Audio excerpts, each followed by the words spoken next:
दोस्तों, एक देश जो अभी अभी आज़ाद हुआ है, जिसमें नए लीडर्स, नए कानून और नए अरमान हैं। लेकिन आप सोचिए, उस देश के पास अपना पैसा ही ना हो। हाँ, ये सच है। जब पाकिस्तान 1947 में बना तो सबसे बड़ी दिक्कत सिर्फ बॉर्डर के झगड़े या माइग्रेशन की नहीं थी, बल्कि पैसे की थी। जरा इमेजिन कीजिए, आप चीनी, चावल या कपड़े खरीदने दुकान पर जाते हो और दुकान वाला आपसे पूछता है कि भाई पेमेंट कैसे करोगे, क्योंकि नए देश का अपना नोट तो है ही नहीं। ये सब सुनकर आपको शॉकिंग लग रहा है ना? आज की वीडियो में हम डिटेल में जानेंगे कि पार्टीशन के तुरंत बाद पाकिस्तान में कौन सी करेंसी चलती थी, कैसे एक जुगाड़ सिस्टम बनाया गया और किस तरह पाकिस्तान ने सिर्फ एक साल के अंदर अपना खुद का पैसा लॉन्च किया। और बीच बीच में मैं आपसे कुछ सवाल भी पूछूंगा। देखते हैं कि आपको इतिहास कितना याद है। तो चलिए जल्दी से इस वीडियो को शुरू करते हैं। दोस्तों, पार्टीशन 1947 काफी दर्दनाक था। सिर्फ लोगों की माइग्रेशन ही नहीं, बल्कि इकोनॉमी का पूरा सिस्टम टूट गया। इंडिया और पाकिस्तान के बीच रेलवे, पोस्ट ऑफिस, आर्मी और यहां तक कि बैंक भी डिवाइड किए गए। लेकिन पाकिस्तान की सबसे बड़ी प्रॉब्लम थी, ना उनके पास अपना सेंट्रल बैंक था और ना ही अपनी करेंसी छापने के लिए प्रिंटिंग प्रेस। और बिना करेंसी के एक देश की इकोनॉमी चल ही नहीं सकती।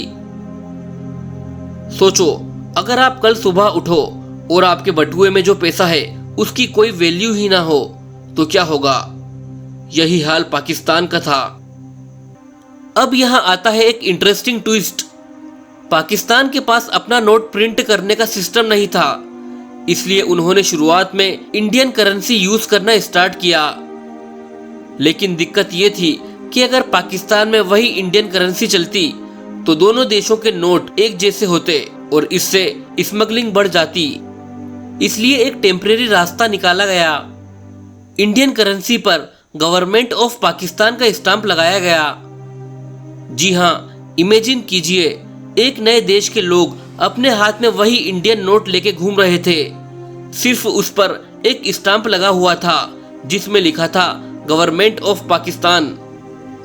दोस्तों, सच बताना, आपको कैसा लगता कि अगर आप पाकिस्तान के नागरिक हो लेकिन आप भारतीय नोट पर निर्भर हो? कमेंट में जरूर बताइए। बंटवारे के तुरंत बाद पाकिस्तान के लिए पैसा प्रिंट करने की जिम्मेदारी भी रिजर्व बैंक ऑफ इंडिया ने उठाई। यानी पाकिस्तान के नोट भी टेक्निकली इंडिया ही इशू कर रहा था। लेकिन यह अरेंजमेंट सिर्फ एक साल के लिए था। मतलब 1 जुलाई 1948 तक पाकिस्तान को अपना खुद का सिस्टम बनाना ही पड़ेगा, वरना उनकी इकोनॉमी कोलैप्स हो सकती थी।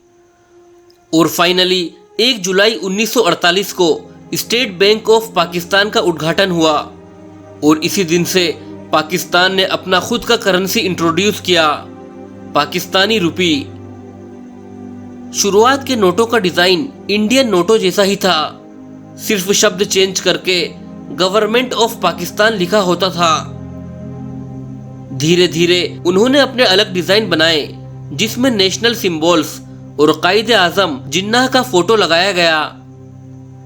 ये कदम सिर्फ इकोनॉमिक फैसला नहीं था, बल्कि एक सिंबॉलिक मैसेज भी था कि पाकिस्तान अब अपने पैरों पर खड़ा हो चुका है। दोस्तों, एक मुल्क के लिए करेंसी सिर्फ एक कागज का टुकड़ा नहीं होता, बल्कि उसकी पहचान होता है। जब पाकिस्तान ने अपनी करेंसी लॉन्च की और उस पर कायदे आजम मोहम्मद अली जिन्नाह की फोटो लगी, तो उसने दुनिया को ये मैसेज दिया कि अब हम अपना मुल्क हैं, अपनी पहचान के साथ।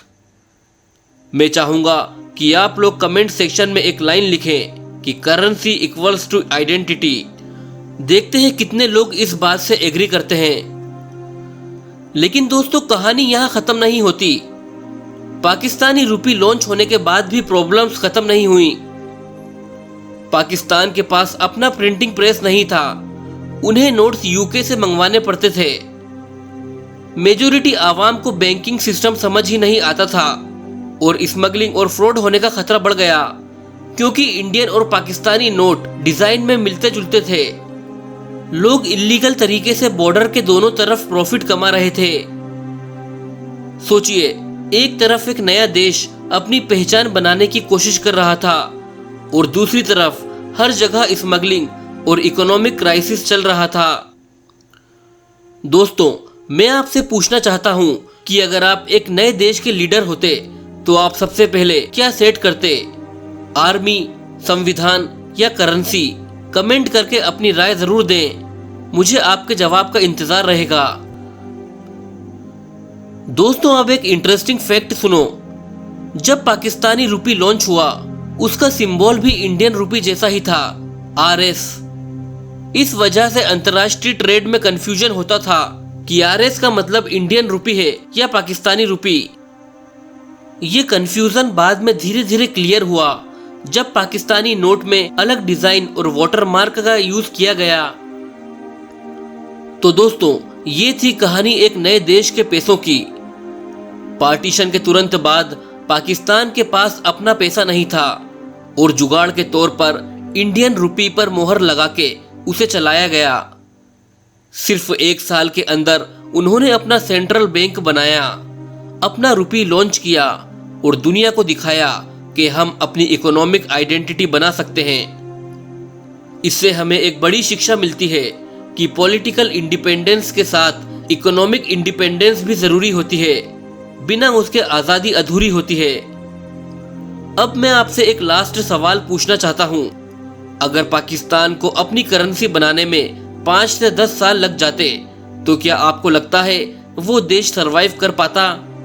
कमेंट्स में अपनी राय जरूर दें। और अगर आपको ये वीडियो पसंद आई हो तो इसे लाइक जरूर करें, दोस्तों के साथ शेयर करें और ऐसे ही अननोन हिस्ट्री फैक्ट्स के लिए चैनल को सब्सक्राइब करना मत भूलिए। क्योंकि दोस्तों, ये सिर्फ इतिहास नहीं है बल्कि ये एक मुल्क की पहचान की कहानी है। फिर मिलते हैं नेक्स्ट वीडियो में।